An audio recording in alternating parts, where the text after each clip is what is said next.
How's it going, guys, and welcome back to the Portsmouth Road to Glory. This is episode number 7, and we had a big question coming into this window. Do we need to sign a new striker for the club? Obviously, John Marquis is not doing very well. Ellis Harrison is out for at least another month, and our youngsters are good, and they were doing well in the last episode, but can we rely on 17 and 18-year-olds for the rest of the season? Probably not. So in this window, I was looking at possibly some options, maybe a striker, but maybe a striker that could possibly move out to the wings once Ellis Harrison's back, possibly maybe a formation change if both strikers are in good form at that point. But we'd have to think about that as we were scouting in the background a little bit later on, because I didn't have the scout reports back from everybody, so we would wait for a couple of games just to see how we fared. Obviously, the last episode was all footage recorded a couple of months ago, so I was still getting used to coming back and playing a bit more FIFA, and this was a good game. We played pretty well against Fleetwood. We rotated a little bit. A couple of players came into the side. I think got the goalkeeper Turnbull, the young American, came in, and a couple of other players here and there were starting this game. Couple of little ropey moments. We scored first, which was nice. This was lucky that Turnbull was alert after he made the mistake, made a good save to make up for his a little bit of a poor pass out from him. And then we finally got the second goal towards the end of the game against Fleetwood. Nice goal from John Marquis, or John Marquis. I still don't know how to pronounce his name, and a good job maybe we're looking to move him on in this window. He scored though, which was nice. He seems to score well and play well in the Papa John's Trophy. Maybe it's the sort of idea that he might get some pizza after the end of the game. I'm assuming that's why it's called that. We get free pizza for every win, right? That must be how this cup works. But a nice win against Fleetwood. We didn't play particularly well, and actually they had the better chances, probably looking at the amount of opportunities, but we scored the chances we had and played pretty well in that game. We then got an offer from some Austrian club. I don't know how to pronounce their name, and it was about 240 grand plus a player. We weren't interested in the player, and this is sort of the best way to get the best from the club generally. If the club aren't offering the full fee, don't go in and negotiate. I tend to go and delegate if you want to sell that player, because generally they won't. They'll just walk out if you go ahead and take out the player in the deal. We went ahead and delegated and see if they'd come back with an offer for us that's a bit more reasonable, around about the 1.5 to 2 million mark. That's what we're looking for him in this window if we are to sell him. We went into the next game against Blackpool, third place Blackpool, as we hoped to extend our winning run in the league. We looked pretty good in the early stages of this game. Good goal from Ben Close, but it was probably maybe a sign of things to come in the Fleetwood game, as we didn't play our best. We didn't have a lot of chances, and we were struggling in front of goal in that game, that maybe in this game we'd have a bit more of a tougher game on our hands. Luckily for us, in the first half, not an awful lot that Blackpool could do. They had a couple of chances, but really it was in the second half that they broke us down a lot more. I'm not sure what the manager said, but he definitely had some stern words, as they had the better chance in the first half, and coming out in the second half they looked the much better team. Ellis Sims scoring on loan from Everton another time against us. I think that's his third goal against us this season. I think he scored a brace in the reverse fixture, and I believe we lost the reverse fixture against Blackpool as well. It was a pretty poor game from us. We definitely didn't play at our best, and then this one it was more of the same, and really I was just hoping maybe to pick up a draw. I was quite happy with how we were playing, in the sense that defensively we looked okay. We were managing to deal with pretty much everything up until around about the 78th minute, where they managed to break free.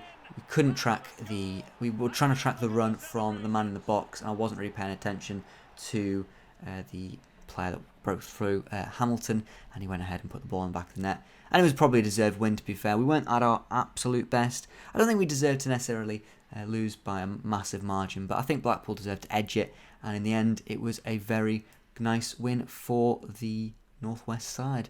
We went into the next game facing Sunderland, I think it was, and we had the best defensive record in the league. So Sunderland would have to do well to break us down at home, and we'd have to do well to play against one of the better sides in the league. Obviously Sunderland in real life, I think they got into the playoff places, and they sort of suffered a bit of a poor end to the season in real life. But in this game, they were actually playing pretty well, and they were sitting, I think, about 5th or 6th place. So they were one of the better teams in the league again this season, and really, we just looked dreadful in this game, if I'm being totally honest. We did not turn up.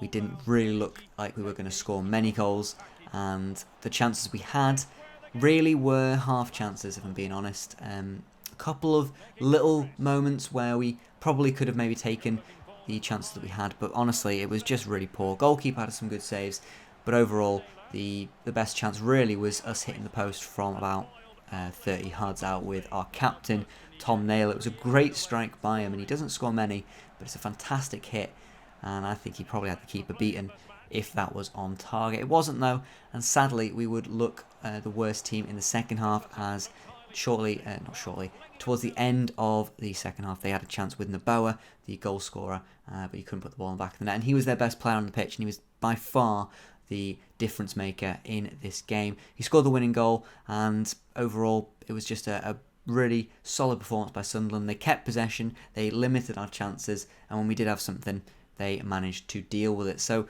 that was how that game ended, in a little bit of a disappointing result for us. And at the end of that game, I did decide to go and look at a striker, because we hadn't scored many goals, and we just didn't look very good in front of goal. I know we scored 2 against Fleetwood and we scored against Blackpool, but the striking department is still lacking, and with John Marquis actually leaving, going to Austria for 1.65 million, we went in for a striker, and it was for Jamal Lowe, the former striker, or I think he actually played at right wing when he was here.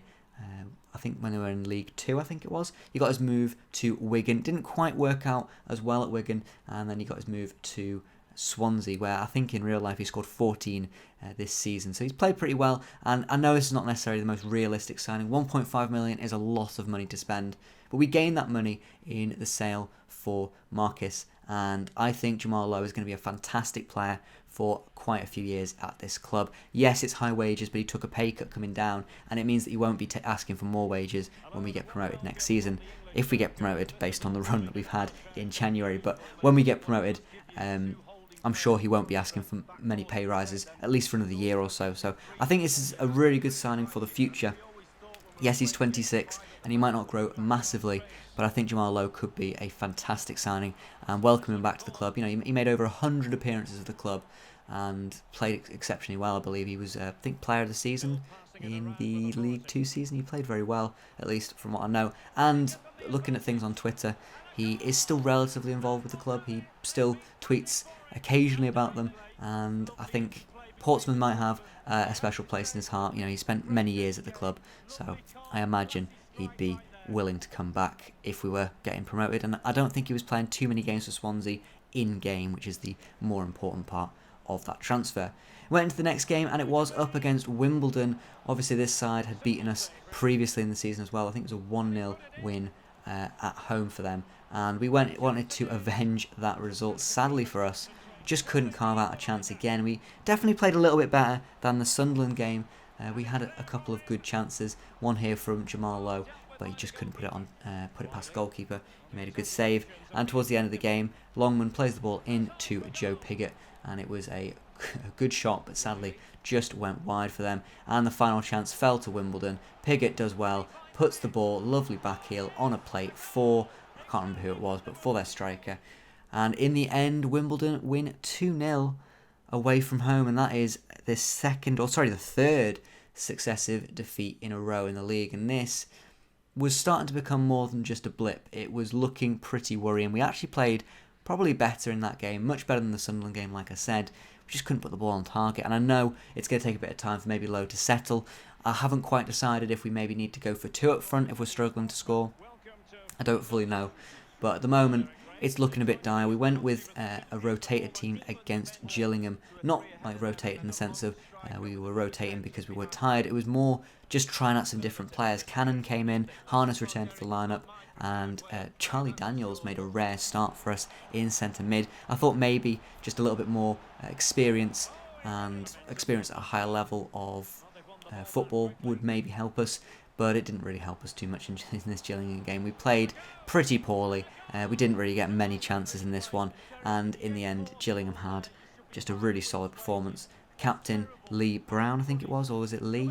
Oliver Lee, that was it, sorry, not Lee Brown, that's our player. Oliver Lee puts the ball in the back of the net, making it 1-0 early on in the first half. And really, Ollie Lee, not Oliver Lee, but Ollie Lee. He went ahead and put the ball in the back of the net. 10th goal of the season for him, and he was having a pretty good season for Gillingham. And that was how the game ended. We didn't really carve out many chances. I failed to record the second half, apologies, but the only chance really was their goal. And it says everything when their centre-back goes ahead and gets a 9.3 rating. It was a really, really tough game, and Gillingham just dug in deep. They scored their only 2 chances, and it was a really poor performance by us.